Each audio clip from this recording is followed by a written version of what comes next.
Y pues empezamos a estudiar el año de preparación. Terminó el periodo de la infancia de Jesús, terminamos con el acontecimiento de cuando el niño se extravió en el templo y empezamos el año de preparación que dijimos que va desde el capítulo 3 hasta el capítulo 4:11 de Mateo, ¿sí? Vemos que Jesús, pues, en su juventud, pues se educó con sus padres en Nazaret y que posteriormente quien primero empieza el ministerio es Juan el Bautista. Estábamos hablando de 3 acontecimientos que ocurrieron durante el año de preparación, que es precisamente, y que lo cuentan todos los evangelios sinópticos, Mateo, Marcos y Lucas. Y esos 3 acontecimientos son la predicación de Juan el Bautista, el bautismo de Jesús y la tentación de Jesús. Empezamos a ver la clase pasada, la predicación de Juan el Bautista. ¿Y qué era lo que Juan el Bautista predicaba? A ver si se acuerdan. Arrepentimiento, ¿verdad? Confesión de pecados. ¿Recuerdan por qué Juan el Bautista llamó a los fariseos y a los saduceos generación de víboras?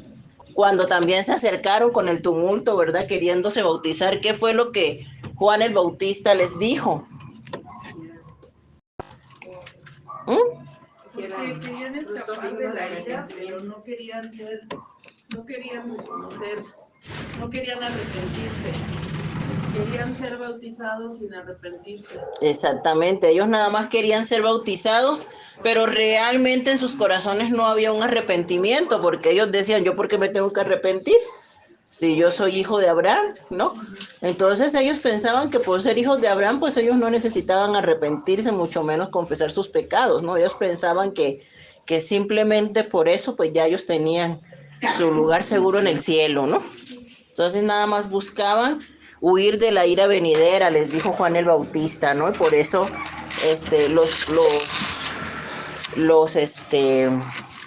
por eso les dijo, generación de víboras, ¿quién les enseñó a ustedes a huir de la ira venidera? También dijo Juan el Bautista en su predicación,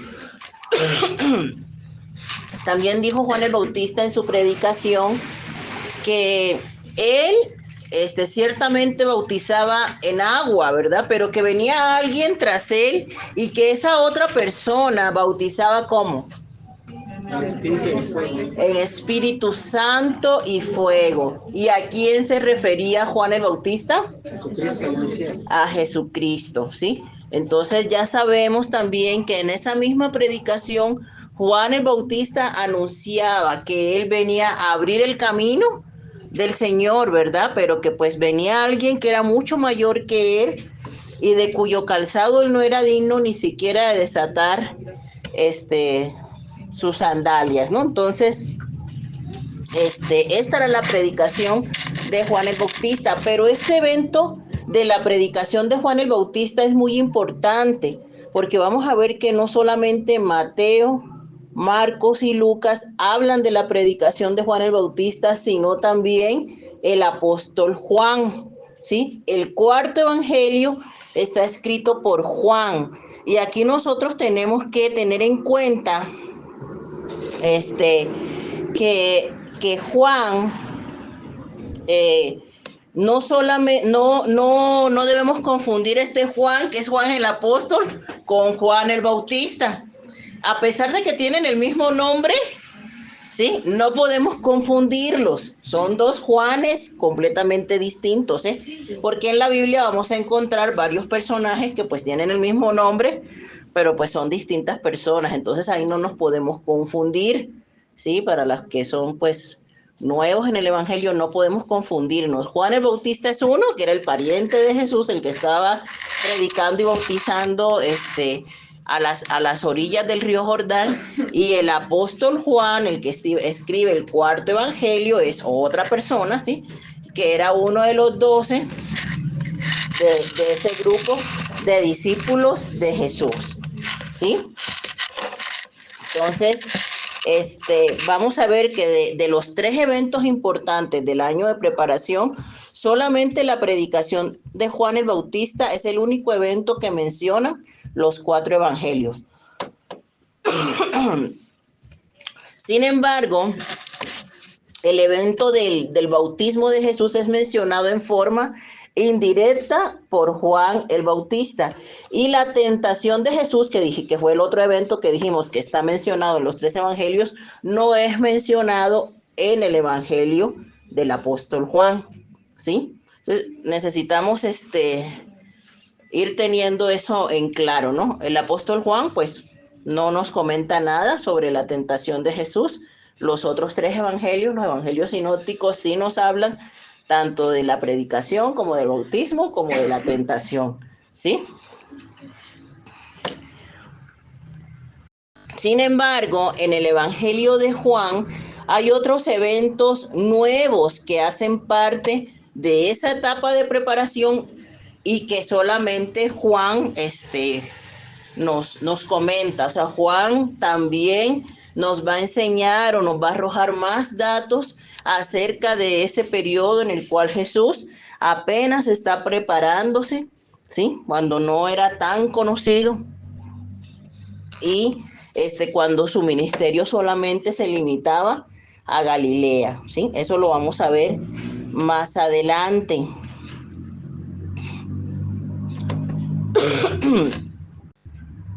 Hay algo que tenemos que entender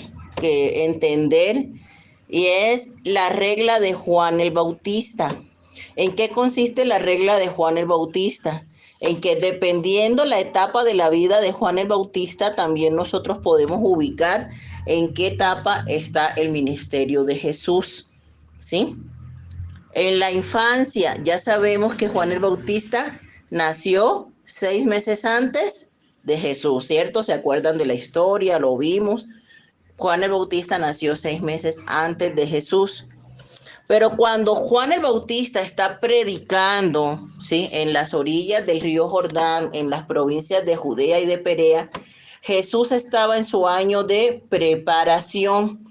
Posteriormente vamos a ver nosotros, eso lo vamos a estudiar, que Juan el Bautista es encarcelado por Herodes, ¿sí? Durante este periodo en el que Juan el Bautista es encarcelado, Jesús va a tener su año de popularidad.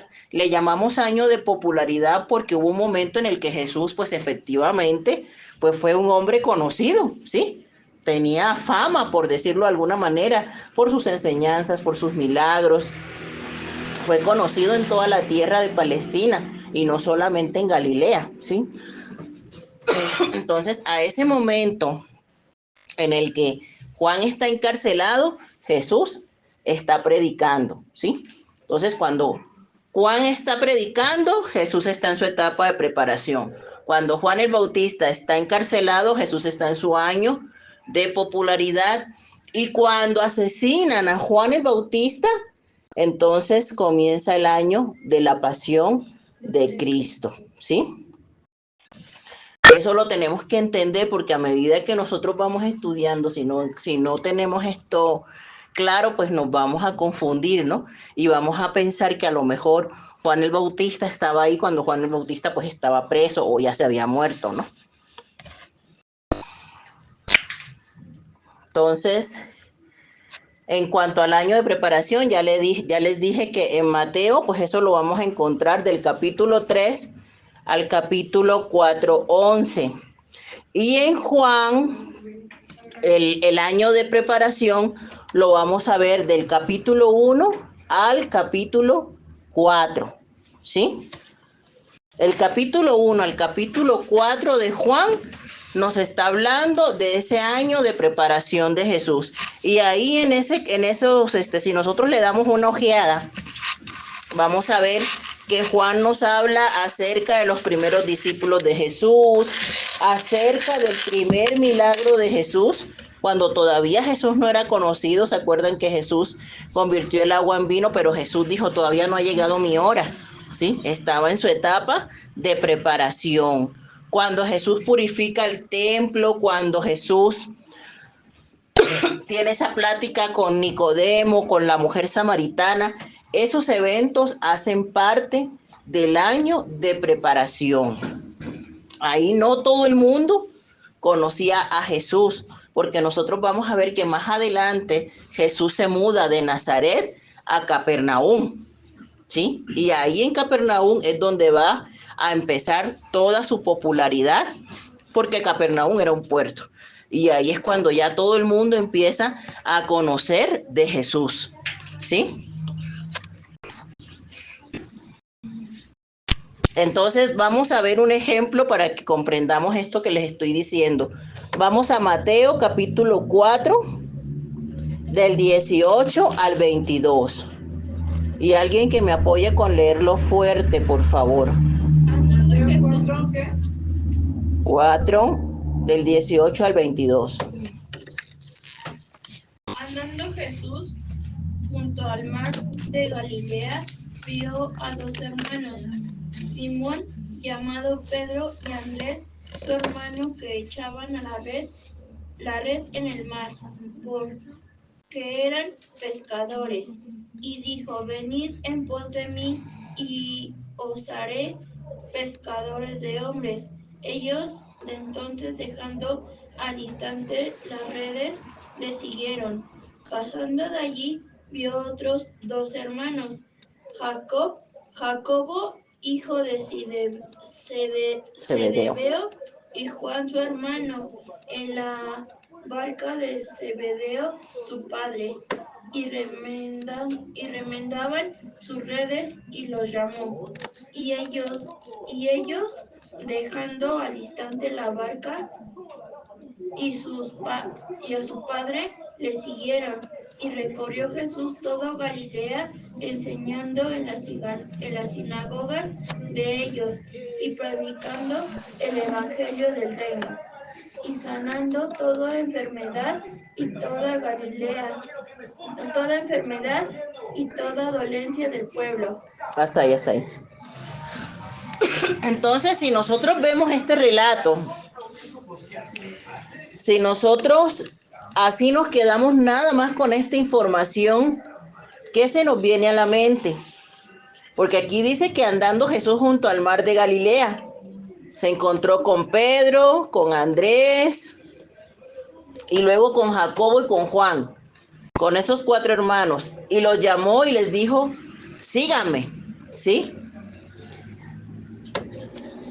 Antesito de eso, en ese mismo capítulo, en el versículo 12, dice: cuando Jesús oyó que Juan estaba preso, volvió a Galilea. Entonces, si ya sabemos que cuando Juan el Bautista está preso, Jesús ya está en su año de popularidad, podríamos pensar que este fue el primer encuentro que Jesús tuvo con Andrés, con Pedro, con Jacobo y con Juan. Pudiéramos entender eso. Sin embargo, si nosotros escudriñamos las escrituras, nos vamos a dar cuenta que no, que ya se conocían desde antes, ¿sí? Vamos a Juan 1.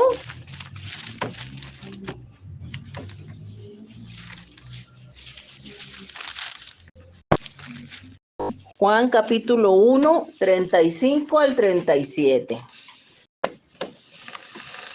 Dice, y está hablando Juan, arribita, está hablando sobre el bautizo de Jesús. Ya se dieron cuenta, ya vieron su Biblia, ¿sí? Está hablando arriba del bautizo de Jesús. Sin embargo, en el versículo 35 dice, el siguiente día, otra vez estaba Juan y 2 de sus discípulos. ¿De qué Juan está hablando aquí? ¿Quién era el Juan que tenía discípulos? Juan el Bautista, ¿sí? Dice, el siguiente día otra vez estaba Juan y 2 de sus discípulos. Y mirando a Jesús que andaba por allí, dijo, he aquí el Cordero de Dios. Le oyeron hablar los 2 discípulos y siguieron a Jesús. Entonces, ¿qué quiere decir esto? Según Juan, ¿sí? había 2 discípulos que eran antes discípulos de Juan el Bautista, ¿sí? Que conocieron a Jesús después de que fue bautizado y empezaron a seguirle, cuando Jesús todavía no era popular, no era conocido, ¿sí? Pero ese dato nos lo da, ¿quién? Juan, ¿sí? Aquí dice, el siguiente día está hablando, si vemos el relato que está arriba, ¿cierto? Está hablando del bautizo y Juan dice, el día siguiente, otra vez estaba Juan y 2 de sus discípulos y mirando a Jesús que andaba por allí, dijo, he aquí el Cordero de Dios. Le oyeron hablar los 2 discípulos y siguieron a Jesús. Y volviéndose Jesús y viendo que le seguían, les dijo, ¿qué buscáis? Ellos le dijeron, Rabí, que traducido es maestro, ¿dónde moras? Y les dijo, venid y ved. Fueron y vieron dónde moraba y se quedaron con él aquel día porque era como la hora 10:00. Andrés, hermano de Simón Pedro, era uno de los 2 que habían oído a Juan y habían seguido a Jesús. Halló primero a su hermano Simón, ¿sí? Y le dijo, hemos hallado al Mesías, que traducido es el Cristo. Y le trajo Jesús, y mirándole Jesús dijo, tú eres Simón, hijo de Jonás, tú serás llamado Cefas, que quiere decir Pedro. Entonces ahí vemos que Andrés era discípulo de Juan el Bautista, que Andrés empezó a seguir a Jesús y que Andrés llevó a su hermano Pedro, que antes se llamaba Simón, ¿verdad? Llevó a su hermano Simón Pedro y ambos empezaron a seguir a Jesús, ¿sí? ¿Qué más nos dice Juan? Vamos a seguir leyendo. Dice, el siguiente día quiso Jesús ir a Galilea y halló a Felipe y le dijo, sígueme. Y Felipe era de Betsaida, la ciudad de Andrés y Pedro. Betsaida también quedaba en Galilea. Felipe halló a Natanael y le dijo, hemos hallado a aquel de quien escribió Moisés en la ley, así como los profetas, a Jesús, el hijo de José de Nazaret. Natanael le dijo, ¿de Nazaret puede salir algo de bueno? Le dijo Felipe, ven y ve. Cuando Jesús vio a Natanael, que se le acercaba, dijo de él, he aquí un verdadero israelita en quien no hay engaño. Le dijo Natanael, ¿de dónde me conoces? Respondió Jesús y le dijo, antes que Felipe te llamara, cuando estabas debajo de la higuera, te vi. Respondiendo Natanael le dijo, Rabí, tú eres el Hijo de Dios, tú eres el Rey de Israel. Respondió Jesús y le dijo, porque te dije, te vi debajo de la higuera, ¿crees? Cosas mayores que estas verás. Y le dijo, de cierto os digo, de aquí adelante veréis el cielo abierto y a los ángeles de Dios que suben y descienden sobre el Hijo del Hombre. Entonces ya vamos entendiendo, ¿verdad? Que Juan nos dice que un grupo de personas de Galilea estuvo en Judea durante el tiempo en que Juan el Bautista estuvo predicando. Y esas personas eran Andrés, su hermano Simón, Pedro, Felipe y Natanael, ¿sí? Entonces, ese lugar donde Juan bautizaba estaba lejos de Galilea. ¿Se acuerdan cuando les mostré el mapita? Y Galilea está hasta arriba y Juan el Bautista estaba bautizando hasta abajo, donde estaba Judea y Perea, ¿verdad? En esas rivieras del río Jordán. Entonces, las personas, para escuchar el mensaje de Juan el Bautista, porque pues estamos de acuerdo que estos muchachos eran galileos, ¿sí? Y para escuchar el mensaje de Juan el Bautista, ellos iban desde Galilea hasta la orilla del río Jordán en Judea, que es donde Juan estaba bautizando, y eso lo sabemos porque Mateo lo dice, ¿cierto? Que hasta allá era que Juan estaba bautizando. Y iban allá porque pues estos muchachos querían aprender de ese reino de los cielos del cual estaba predicando Juan el Bautista. O sea, estos muchachos, ¿sí? Antes de conocer a Jesús ya estaban interesados en la predicación de Juan. ¿Por qué? Porque estaban también esperando a ese Mesías que Juan el Bautista predicaba. Entonces, estos hombres que seguían la predicación de Juan el Bautista iban a ser los futuros discípulos de Jesús e iban hasta Judea porque estaban interesados en el mensaje que predicaba Juan el Bautista. Vamos a nuestra Biblia, a Hechos capítulo 1, del 21 al 22. Y vamos a ver qué dice ahí Pedro. 1:21. ¿Hechos qué? 1, 21 al 22. Dice la palabra, lo voy a leer. Dice, es necesario pues que de estos hombres que han estado juntos con nosotros todo el tiempo que el Señor Jesús entraba y salía entre nosotros, comenzando ¿desde dónde? Desde el bautismo de Juan hasta el día en que de entre nosotros fue recibido arriba, uno se ha hecho testigo con nosotros de su resurrección. ¿Qué están diciendo aquí los apóstoles? Que había varios de ellos, ¿verdad?, que habían estado con Jesús desde los tiempos del bautismo de Juan. ¿Sí? Ahora vamos a ver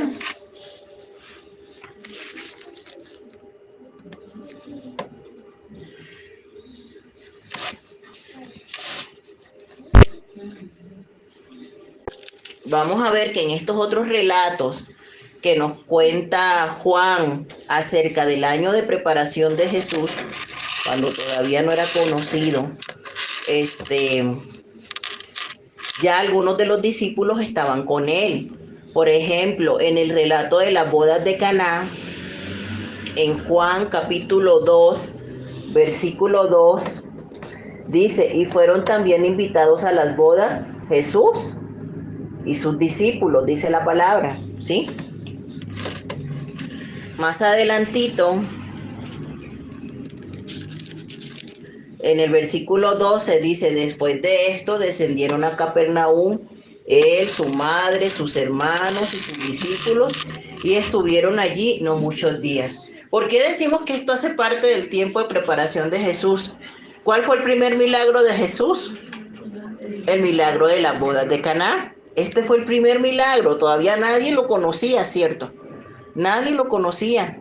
Sin embargo, vemos que en esta fiesta Jesús ya fue invitado junto con algunos de sus discípulos. Amén.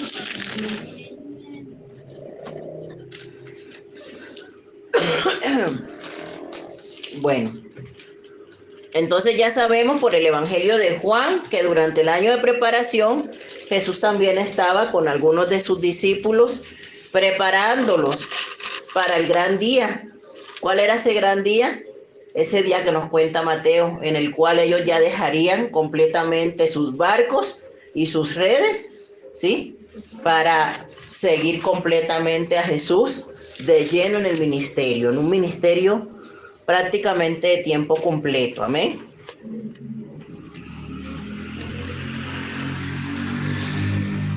La siguiente.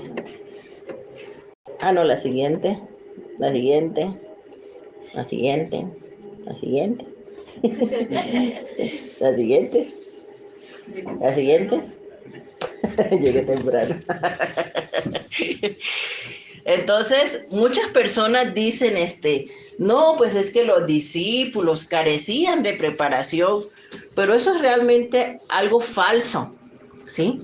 Porque pues ahorita ya sabemos, por lo que estamos estudiando en la palabra, que varios de los discípulos de Jesús, antes de ser discípulos de Jesús, eran discípulos de Juan el Bautista, ¿cierto? Y aparte de eso estuvieron en 3 años, ¿sí?, durante el ministerio terrenal de Jesús.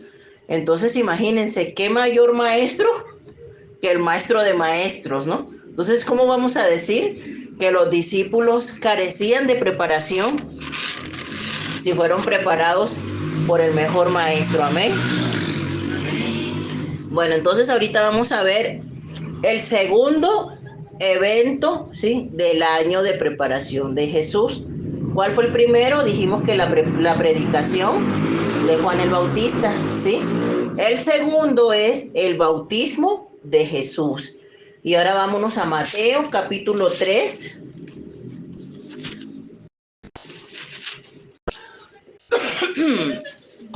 Mateo capítulo 3, versículo 13 al 17. Dice la palabra: entonces Jesús vino ¿de dónde? De Galilea. De Galilea. ¿Galilea qué era? Ya les expliqué que era Galilea. Galilea era la provincia, como decir el estado, ¿cierto? Y Jesús vivía en una aldea de esa provincia que se llamaba ¿cómo? Nazaret. Muy bien, hermanos. Entonces ya nos vamos ubicando, ¿verdad?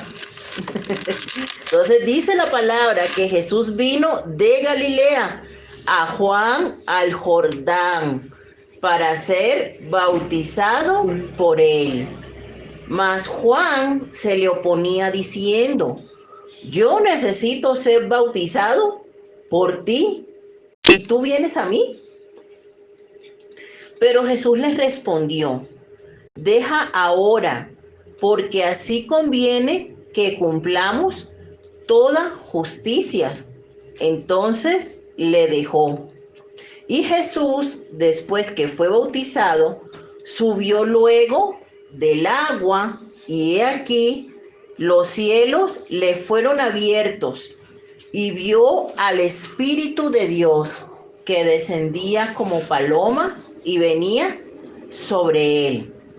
Y hubo una voz de los cielos que decía: este es mi Hijo amado, en quien tengo complacencia. Entonces,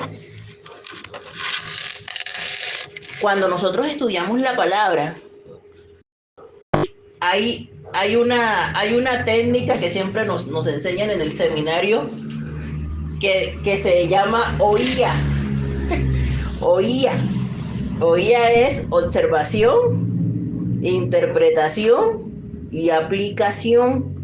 Cuando nosotros escudriñamos las escrituras, necesitamos ser muy observadores, ¿sí?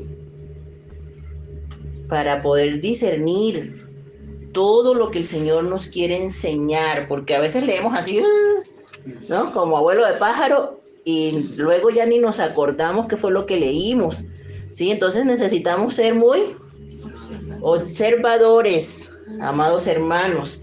Entonces, ¿qué observamos aquí? Que Jesús viene de Galilea. ¿Que viene a dónde? Al Jordán. ¿Que viene para qué? Para ser bautizado. Que Juan no lo quería bautizar, ¿por qué? Él quería ser bautizado por Jesús. Juan decía, pues, ¿cómo, no? Pues, yo soy el que necesito ser bautizado, ¿no? ¿Por qué Juan decía eso? Según lo que hemos aprendido del bautismo de Juan, ¿por qué Juan dijo eso? Por el que sería el bautizo en Espíritu Santo. ¿Por qué? Porque él, Juan, hablaba de arrepentimiento y Jesús no tenía nada de que arrepentir. Exactamente, porque el bautismo de Juan era un bautismo para arrepentimiento, y decía cuando estudiábamos en la clase pasada la predicación de Juan el Bautista, decía que cuando las personas llegaban, ¿qué hacían? Confesaban sus pecados. Pero si Jesús no tenía ningún pecado, entonces ¿qué sentido tiene que Jesús se bautizara? A ver, los escucho. ¿Por qué Jesús tenía que bautizarse si Jesús no tenía ningún pecado y el bautismo es para los pecadores? Para que cumplamos, le dijo toda Para justicia. cumplir la ley, ¿no? Para cumplir lo que estaba escrito, ¿no?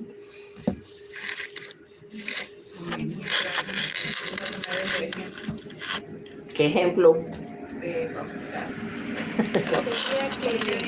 ¿Sería que para dejarnos así ya su Espíritu Santo?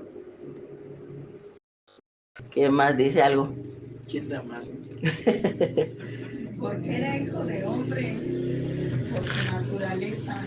Por su naturaleza humana. Muy bien, hermana. Por su naturaleza humana. Porque dice Filipenses, ¿cierto? Que él, siendo Dios, se despojó de todo, ¿cierto? Y se hizo siervo. Él no escatimó nada. Él era Dios. Él realmente no necesitaba bautizarse, ¿sí? Sin embargo, lo hizo y le contestó a Juan para cumplir toda justicia. ¿Por qué? Porque Jesús tenía dos naturalezas, una naturaleza humana y una naturaleza divina. Por eso dice la palabra, es hijo de Dios y es hijo de hombre. Si Jesús no se hubiera bautizado, ¿sí?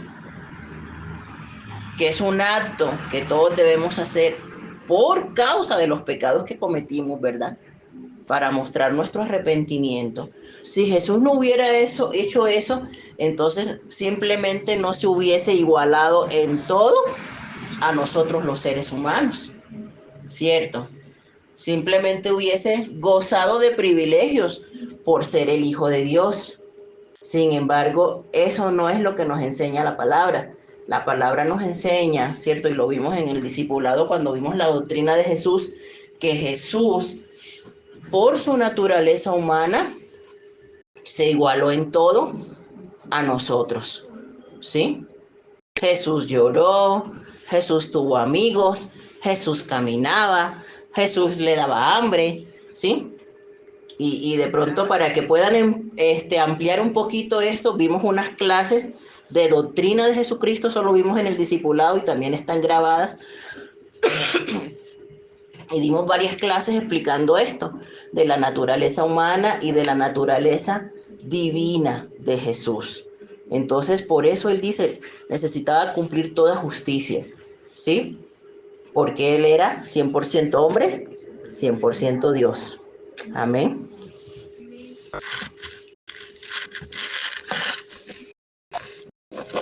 Bueno, entonces dice la palabra también que cuando Jesús fue bautizado, ¿quién se hizo presente ahí en ese bautizo? El Espíritu Santo. ¿En forma de qué? De paloma. De paloma. ¿Y quién más?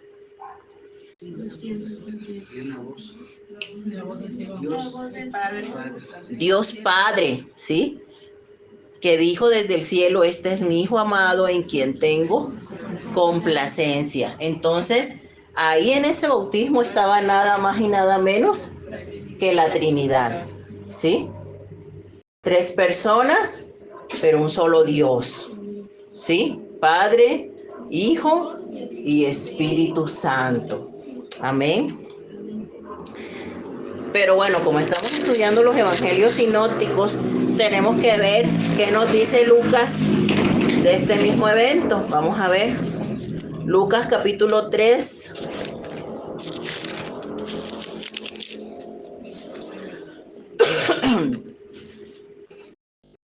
Vamos a ver qué nos dice primero Marcos, que viene primero.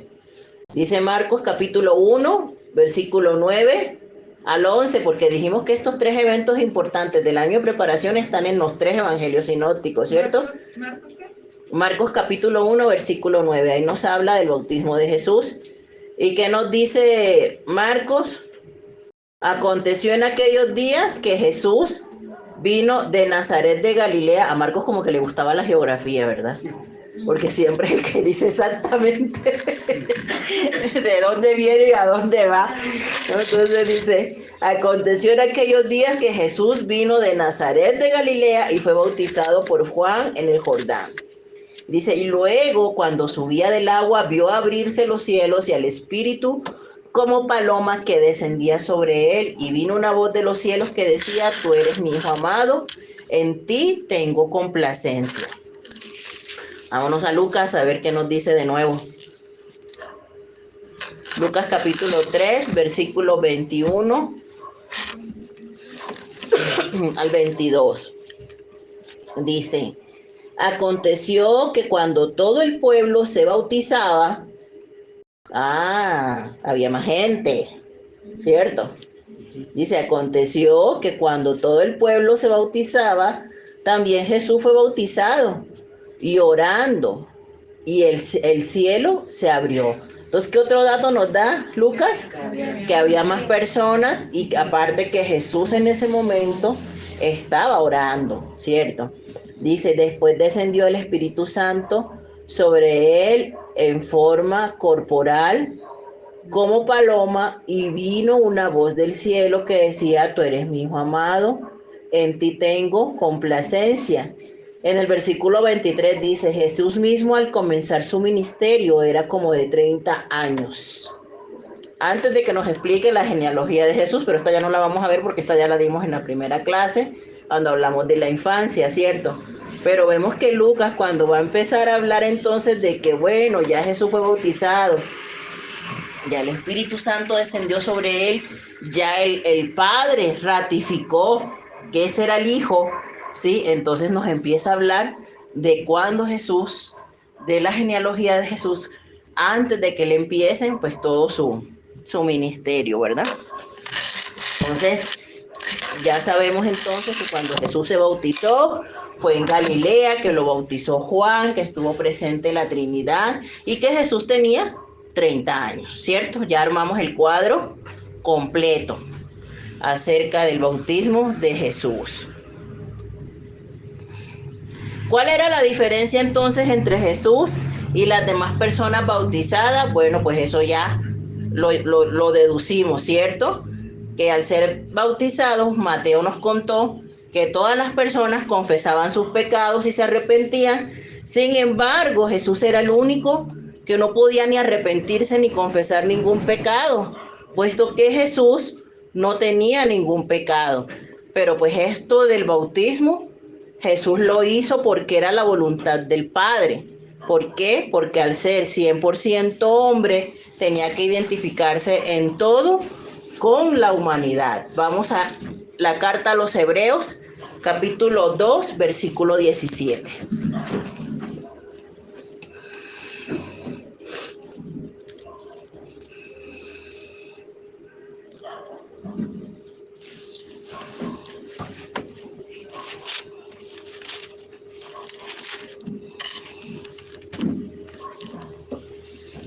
Y dice, por lo cual debía ser, ¿en qué? ¿Ya lo tienen?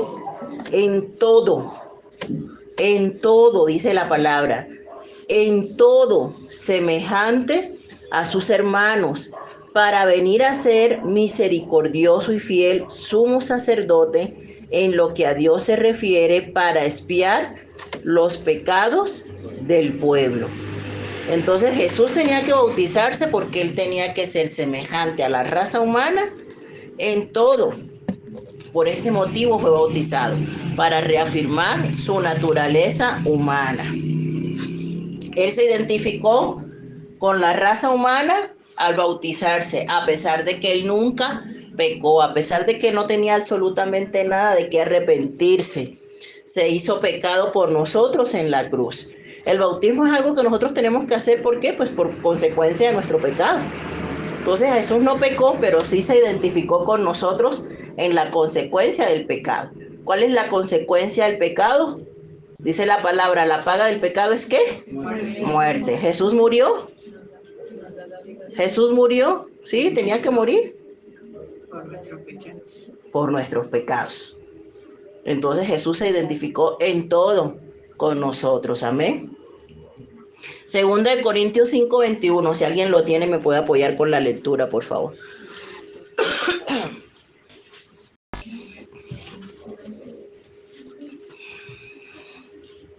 Segunda de Corintios.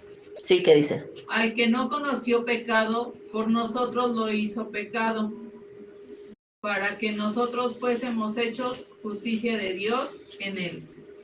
Amén. Al que no conoció pecado, por nosotros fue hecho pecado, para que nosotros fuéramos, ¿qué? Hechos justicia Delante de Dios. en él. Ahora entendemos la respuesta que Jesús le dio a Juan el Bautista, para que se cumpliera toda, ¿qué?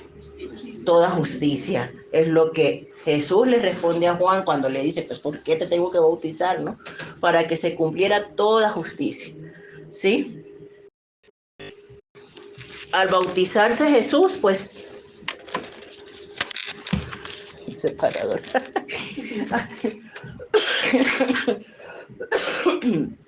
Al bautizarse Jesús, empezaba su camino hacia el Calvario, ¿cierto?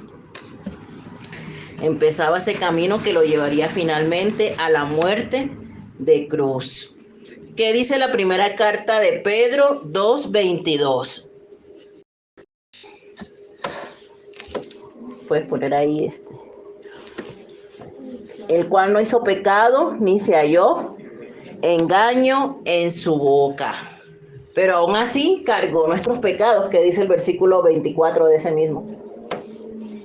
Dice, quien llevó él mismo nuestros pecados en su cuerpo sobre el madero, para que nosotros, estando muertos a los pecados, vivamos a la justicia, y por cuya herida fuisteis sanados.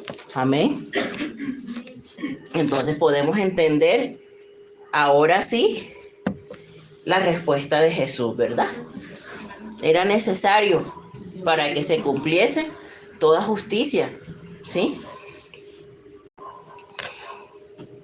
Entonces, las dos naturalezas humanas de Jesús fueron reafirmadas durante el acto del bautismo, ¿sí? ¿Cómo fue reafirmada la naturaleza humana? Pues en el momento en que Jesús, siendo hijo de hombre, ¿sí?, estuvo dispuesto a identificarse con los demás seres humanos en el bautismo.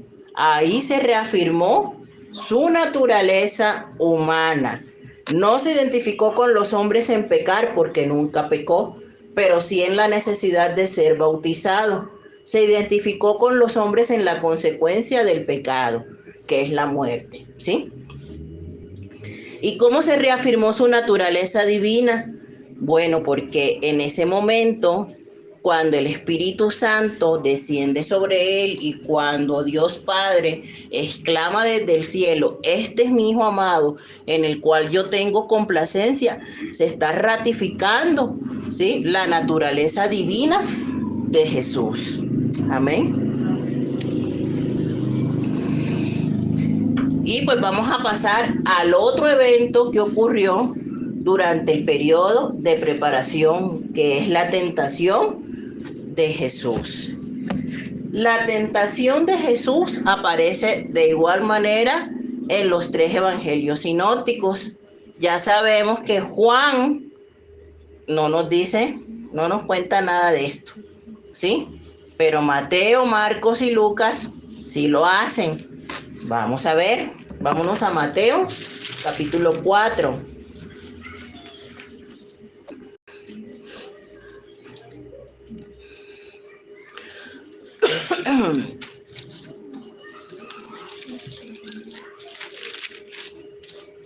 Dice la palabra en Mateo, capítulo 4. Entonces Jesús fue llevado por el Espíritu. Esto ocurrió después de que Jesús se bautizó, ¿sí?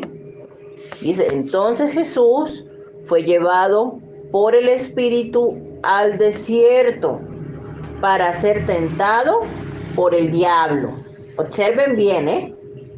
Y después de haber ayunado 40 días y 40 noches, tuvo hambre. Y vino a él el tentador y le dijo, si eres hijo de Dios, di que estas piedras se conviertan en pan. Él respondió y dijo, escrito está, no solo de pan vivirá el hombre, sino de toda palabra que sale de la boca de Dios. Entonces el diablo le llevó a la santa ciudad y le puso sobre el pináculo del templo y le dijo, si eres hijo de Dios, échate abajo, porque escrito está, a sus ángeles mandará acerca de ti, y en sus manos te sostendrán, para que no tropieces con tu pie en piedra. Jesús le dijo, escrito está también, no tentarás al Señor tu Dios. Otra vez le llevó el diablo a un monte muy alto y le mostró todos los reinos del mundo y la gloria de ellos. Y le dijo, todo esto te daré si postrado me adorares. Entonces Jesús le dijo, vete, Satanás, porque escrito está, al Señor tu Dios adorarás y a Él solo servirás. El diablo entonces le dejó y aquí vinieron ángeles y le servían. Entonces, vámonos a Marcos. Vamos a averiguar esto completo. Dice Marcos, y luego el Espíritu le impulsó al desierto y estuvo allí en el desierto 40 días y era tentado por Satanás y estaba con las fieras y los ángeles le servían. ¿Qué de nuevo nos dice Marcos?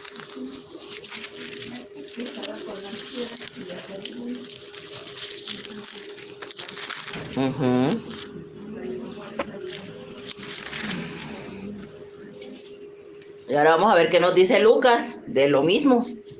Lucas capítulo 4. Dice, Jesús, lleno del Espíritu Santo, volvió del Jordán y fue llevado por el Espíritu al desierto por 40 días y era tentado por el diablo. Y no comió nada en aquellos días, pasados los cuales tuvo hambre.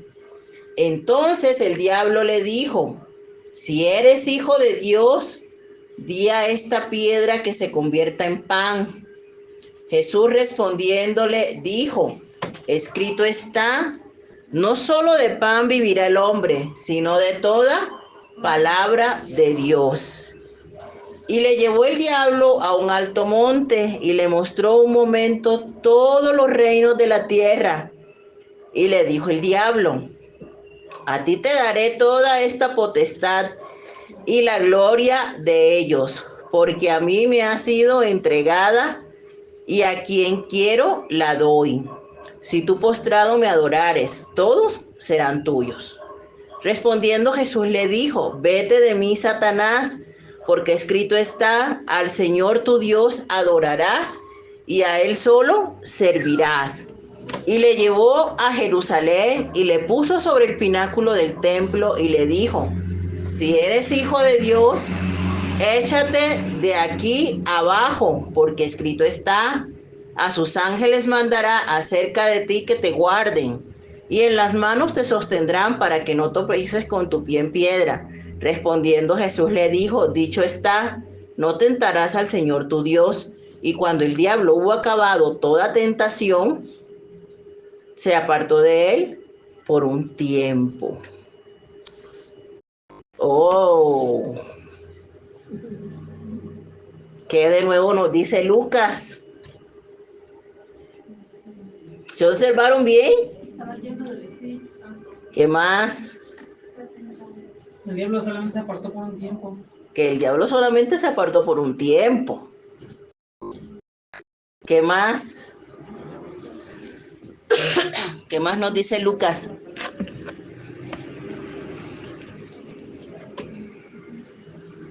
¿No le llama la atención que dice Lucas? Y cuando el diablo hubo acabado toda tentación. ¿Cierto?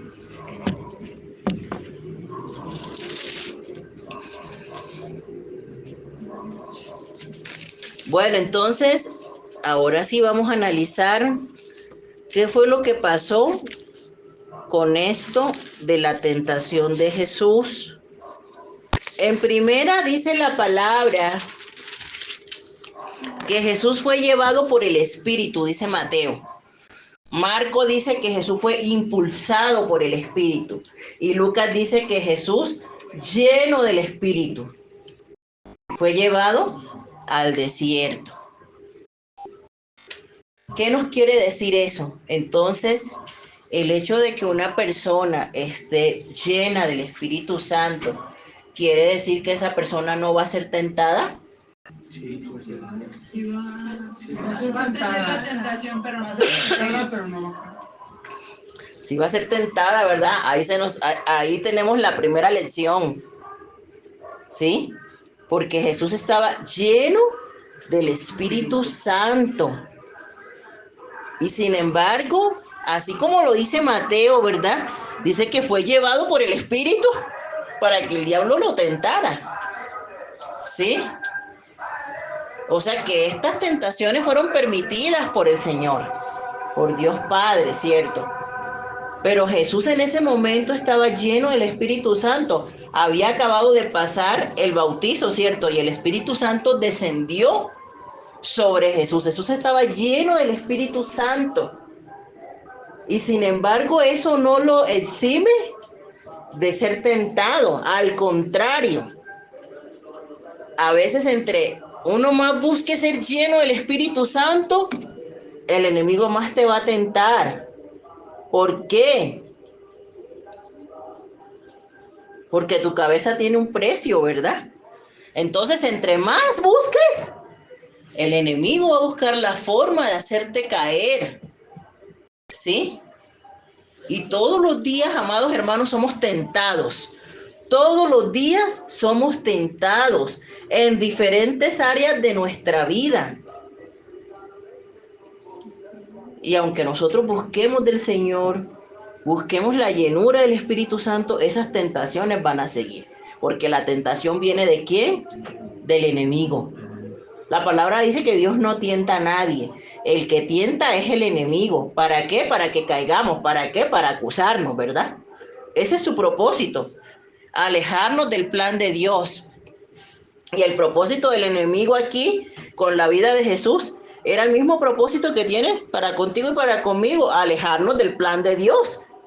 Porque él tentó a Jesús para que Jesús cayera. Porque él pensó, el enemigo, que Jesús iba a caer como cayó Eva en el jardín del Edén. Cierto. Eva en el jardín del Edén tenía todo. Cierto, tenía plenitud. Sin embargo, cayó. Y el enemigo quizás pensó, Jesús, pues sí está lleno, pero va a caer como cayó Eva. Ese era su plan. Sin embargo, la palabra dice que Jesús no cedió ante ninguna de las tentaciones que le puso el enemigo, ¿sí? Y vamos a ver qué más pasó.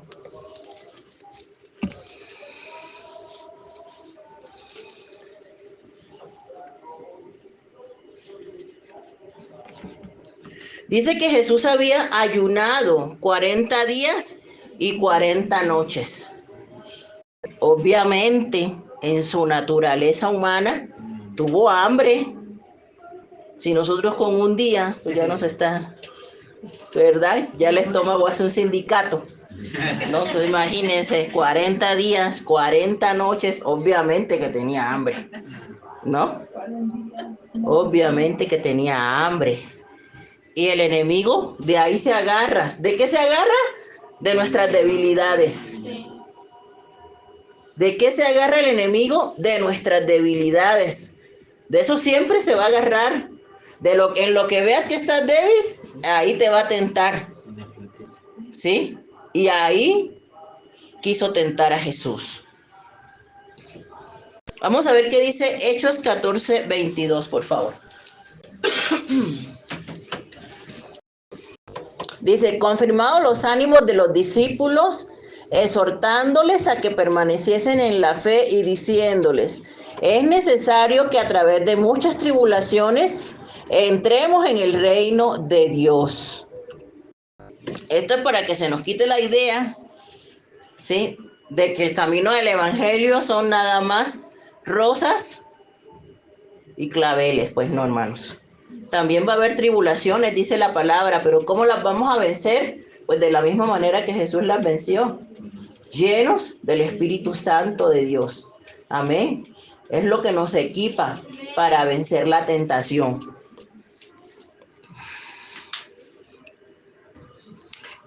Satanás constantemente repetía una frase. ¿Qué era lo que Satanás le decía a Jesús? No. Satanás repetía una frase cada que iba a tentar a Jesús. ¿Cuál era?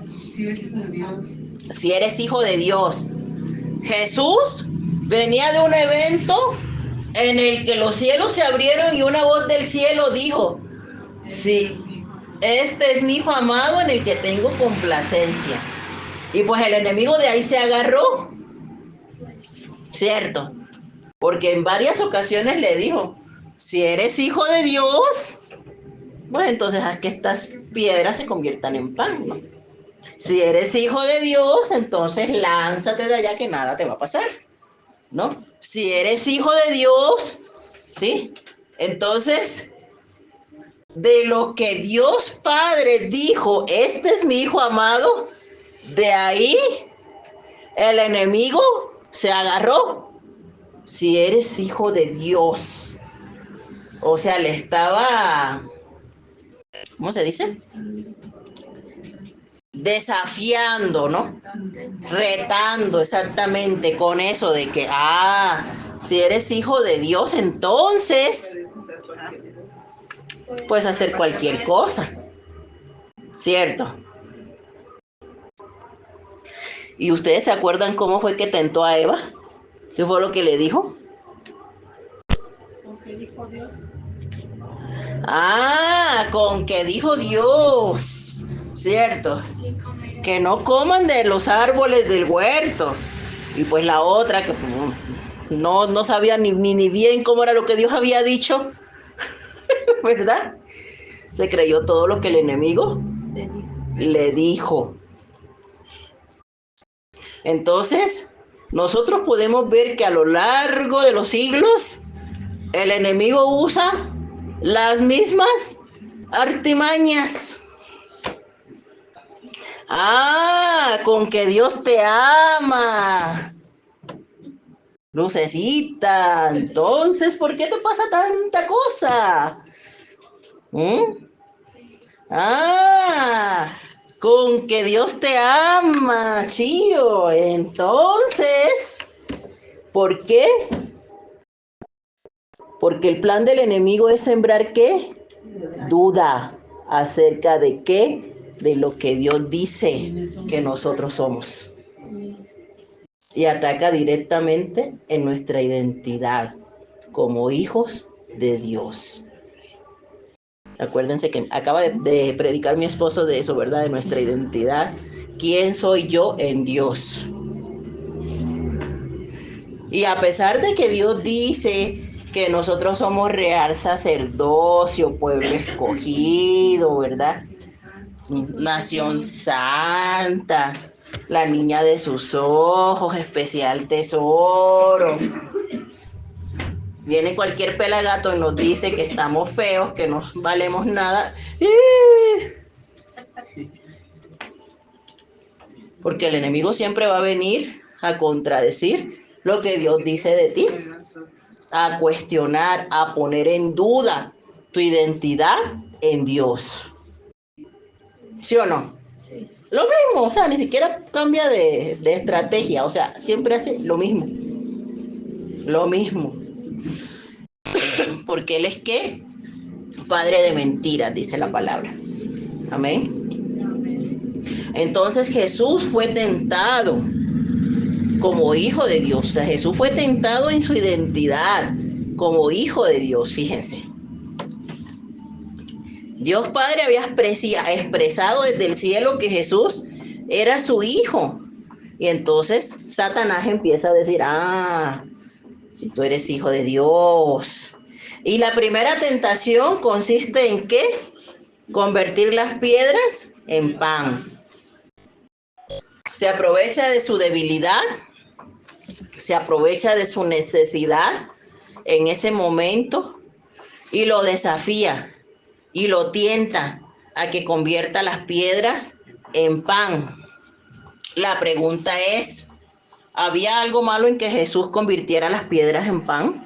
No. Tenía hambre, podía hacerlo. ¿Quién se lo impedía?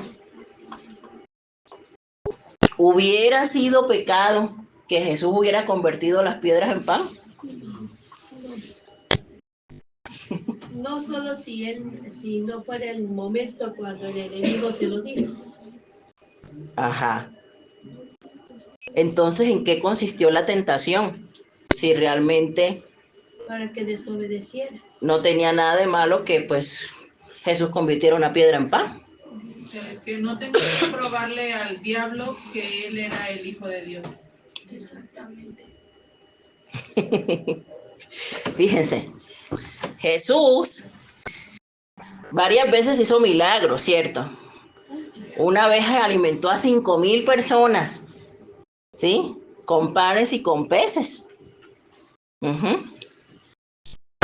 En una fiesta convirtió el agua en vino.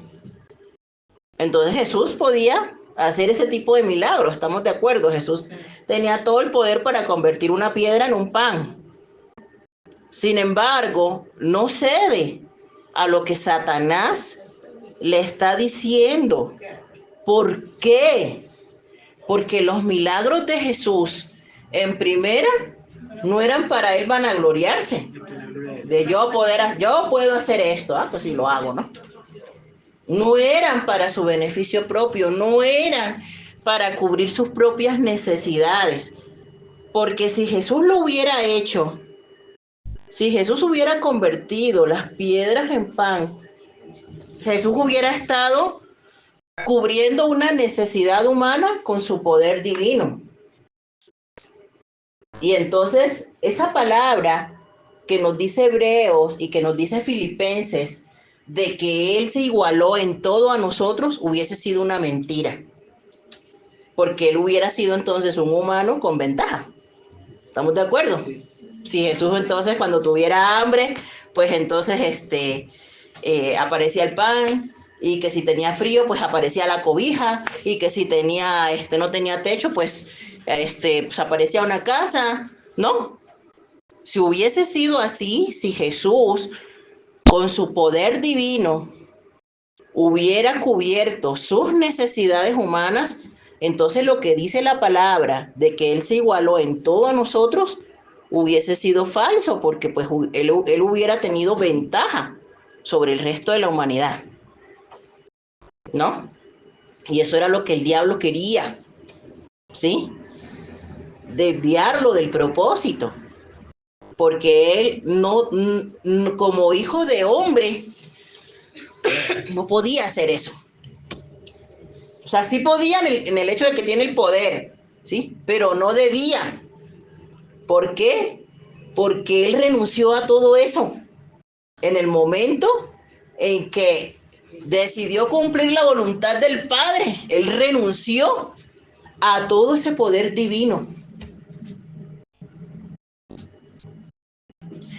Y cuando dice Lucas, Satanás le dejó por un tiempo, nosotros vamos a ver que a lo largo de la vida de Jesús él fue tentado de muchas maneras.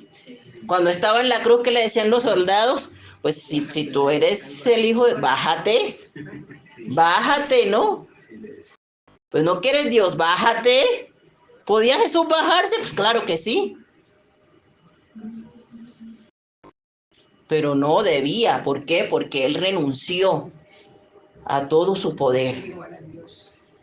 Él renunció a todo su poder por igualarse a ti y a mí. Pero él se podía bajar. Le decía, médico, cúrate tú a mi hijo. Pues claro, pues eso. Jesús podía hacer muchas cosas.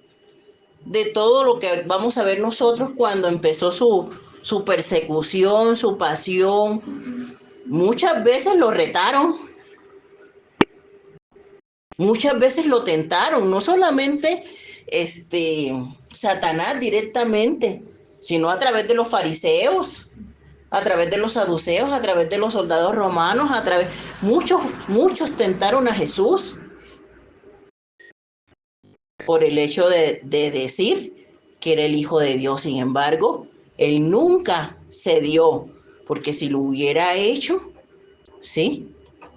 Entonces, esa palabra que dice, ¿verdad?, que él no escatimó el ser igual a Dios, pues entonces hubiese sido una mentira.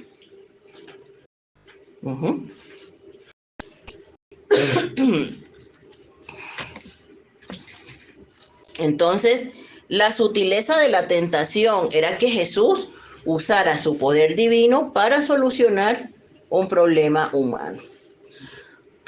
En este caso, su naturaleza humana hubiese sido una farsa, ya que de esa manera su vida humana hubiera sido más fácil que la nuestra. Entonces, por otro lado, si Jesús hubiera cedido a la tentación de Satanás de convertir las piedras en pan, entonces estamos de acuerdo que ese hubiese sido el primer milagro de Jesús. Sin embargo, el primer milagro no fue ese. El primer milagro fue el milagro hecho en las bodas de Caná, porque ese era el plan de Dios. Sin embargo, el plan del enemigo era que el primer milagro fuera que convirtiera las piedras en pan.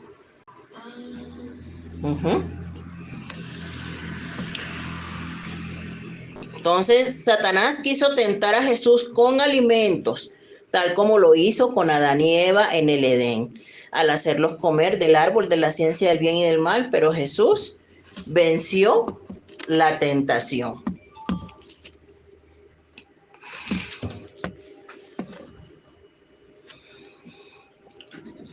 Luego dice el versículo 5. Entonces el diablo le llevó a la santa ciudad y le puso sobre el pináculo del templo. ¿Cuál templo? Pues el templo de Jerusalén, el que había remodelado Herodes. Tenía una parte muy alta.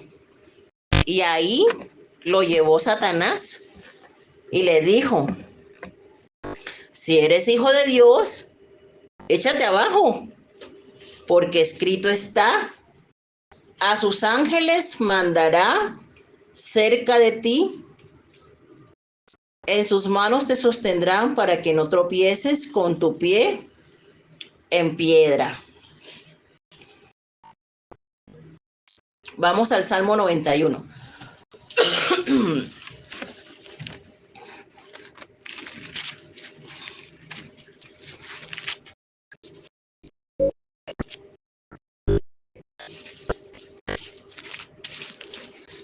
Dice el Salmo.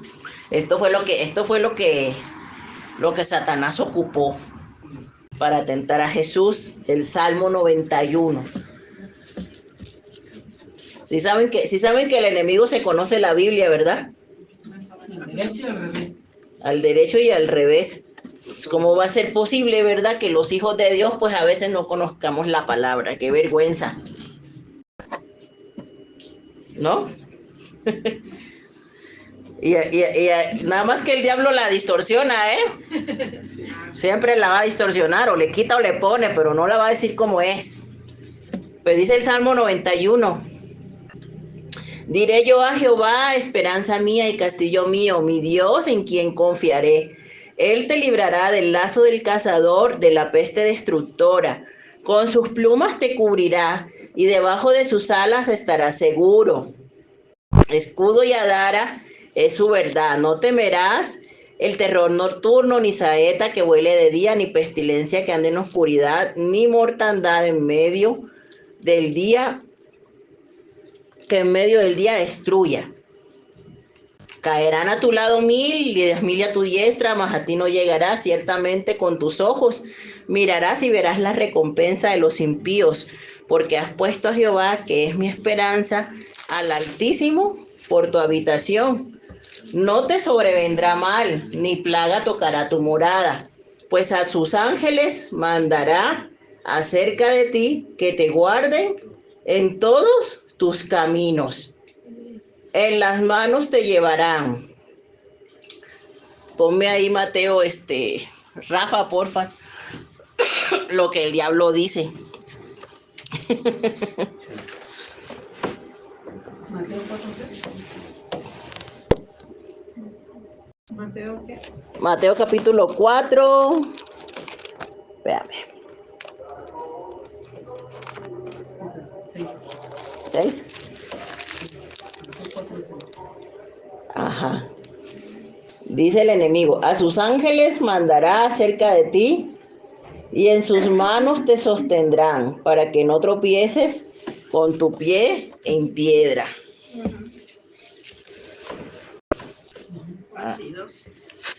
Y dice el Salmo, pues a sus ángeles mandará cerca de ti que te guarden en todos tus caminos. En las manos te llevarán para que tu pie no tropiece en piedra. Es bien que se lo sabía, ¿verdad? Sin embargo, Jesús le dice la siguiente. Sí.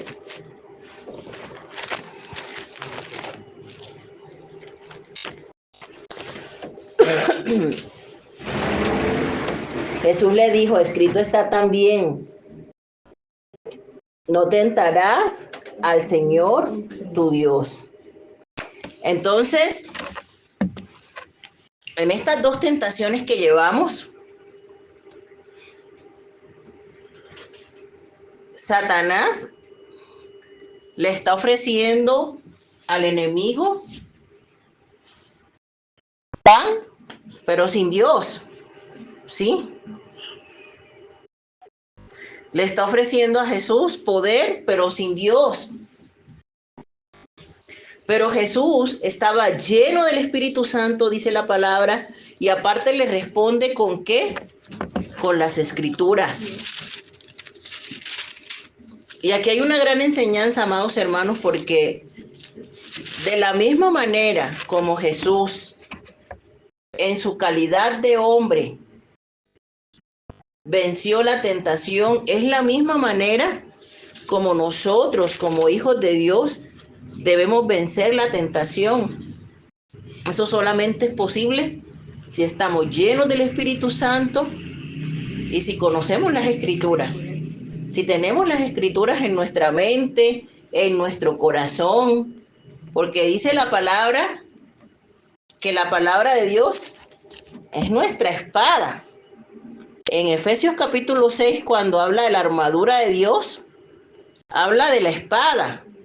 Tenemos una armadura con la cual nosotros defendernos del enemigo, defendernos de la tentación. Esas armas que Jesús ocupó aquí, la llenura del Espíritu Santo y las Escrituras, son las mismas armas que nosotros tenemos a nuestra disposición. Pero si yo cierro mi Biblia, ahí nos vemos. Hasta el domingo, ¿eh? El domingo nos vemos. No se me voy a perder los lentes. ¿Cierto? Entonces, ¿cómo vamos a estar preparados para cuando venga la tentación?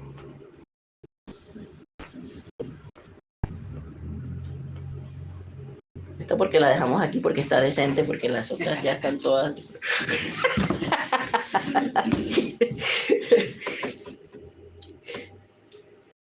fraginadas del uso, ¿eh? Pero si nosotros hacemos esto, ¿verdad? Cerramos nuestra Biblia y adiós, hasta el domingo nos vemos, ¿no? Y no estamos constantemente expuestos a la palabra de Dios. Por eso es que cuando vienen las luchas, vienen las tentaciones, pues no hallamos para dónde correr, porque no tenemos armas con que defendernos. Y es necesario que todos los días nosotros busquemos el alimento espiritual, así como desayunamos, comemos, cenamos, necesitamos la palabra de Dios. Porque Jesús dijo, no solo de pan vivirá el hombre, sino de toda palabra que sale de la boca de Dios. Necesitamos la palabra. Porque si no, si nosotros no nos deleitamos en la palabra de Dios, nos vamos a secar y nos vamos a morir, hermanos.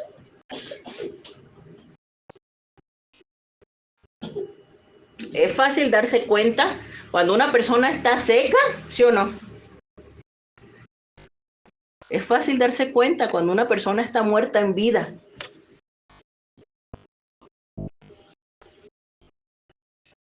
Y el venir a la iglesia cada 8 días o de vez en cuando, cada 3 meses.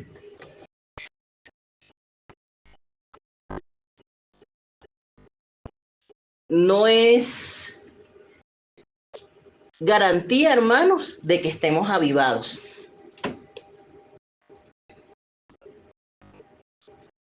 De la misma manera en que usted se alimente de la palabra de Dios, de la misma manera en que usted ore, de la misma manera en que usted busque, de la misma manera en que usted se acerque al Señor, de esa misma manera usted va a ir alimentándose. ¿Y para qué necesitamos alimentarnos? Para crecer, para madurar en carácter, para tener el crecimiento espiritual. ¿Y cómo se nota el crecimiento espiritual? Bueno, cuando los niños no comen bien, ¿qué les pasa? Están desnutridos, ¿cierto? Y un niño desnutrido, ¿cómo nos damos cuenta? Flaquito. Flaco, chaparro, pálido, Cansado. pipón, dicen allá en mi tierra. Pipón, o el pelo amarillo, porque hasta el cabello, ¿cierto? Se han visto esos niños, hasta el cabello se les decolora por la desnutrición. Y rápidamente te das cuenta porque sus huesitos no tienen el desarrollo adecuado porque están desnutridos. Entonces esos niños, como están desnutridos y no tienen defensas, viene una gripita, viene una diarrea, se mueren, ¿no? Eso es lo que sucede, porque no tienen defensas. Ahora, si nosotros nos alimentamos con el pan, no nos alimentamos, perdón, con el pan espiritual, ¿cómo se nota esa desnutrición espiritual? ¿Cómo se nota? A ver, porque sí se nota. En las reacciones de las personas. En las reacciones, ¿ante qué? Pues ante las tribulaciones, ¿cierto? Esa es la gran diferencia entre el desnutrido y el avivado. Entre el inmaduro y el maduro. Esa es la gran diferencia. Vienen las pruebas, vienen las luchas, vienen las tribulaciones. Y mientras unos reaccionan como Pablo, que aún en la cárcel alababa, que aún en la cárcel escribió la carta del gozo, ¿no? ¿Se acuerdan cuando dimos esa clase? Que les decía yo, el prisionero transmitiéndole gozo a los que están libres. ¿Cómo es eso? ¿No? Y los que están avivados como David no tienen temor, porque los que están avivados, ¿no? Dice la palabra que cuando estaban los escuadrones y estaba Goliat, los demás decían, ¡ay, miren ese gigante! Y tenían temor. Y viene David y dice, a ver, ¿quién es este incircunciso que está amenazando a los ejércitos del Dios viviente? ¿No? Y eso se reflejaba. Y así mismo, como se reflejaba, ¿sí? Esa llenura en la vida de Pablo, en la vida de David, así mismo se refleja en nosotros cuando vienen los golpes, cuando vienen las pruebas, cuando vienen las tribulaciones. O nos deprimimos y nos quedamos chillando en un rincón, hundiéndonos cada día más y más, o salimos a flote. Y la única manera de salir a flote es con la llenura del Espíritu Santo, con nuestra comunión con Dios y con las Escrituras. Amén. Porque la palabra de Dios es lo que nos fortalece. Amén. Esa es la gran diferencia.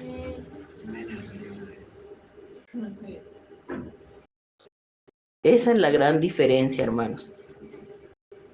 Y eso es lo que anhelamos, tener todos, ese carácter, esa madurez cristiana, que no andemos ya derrotados por cualquier cosa, porque pues tenemos un Dios vivo. Tenemos un Dios vivo que pelea por nosotros. Pero si nosotros no conocemos las Escrituras, pues por cualquier cosa vamos a andar chillando. y vamos a estar derrotados. Y cualquier cosa nos va a hacer perder el gozo, y cualquier cosa nos va a hacer perder la paz, y cualquier cosa vamos a sentir que el mundo se nos viene abajo y nos ahogamos con cualquier vasito de agua, con cualquier charquito de agua, mejor dicho, ni siquiera vaso, charquito de agua, nos ahogamos. Entonces, ¿qué necesitamos aprender, hermanos? Que necesitamos constante comunión con el Señor para estar llenos, porque ciertamente las aflicciones no se van a acabar, ¿eh? La Biblia no promete eso. La Biblia dice que en el mundo tendremos aflicciones, pero que confiemos porque Él ya venció al mundo.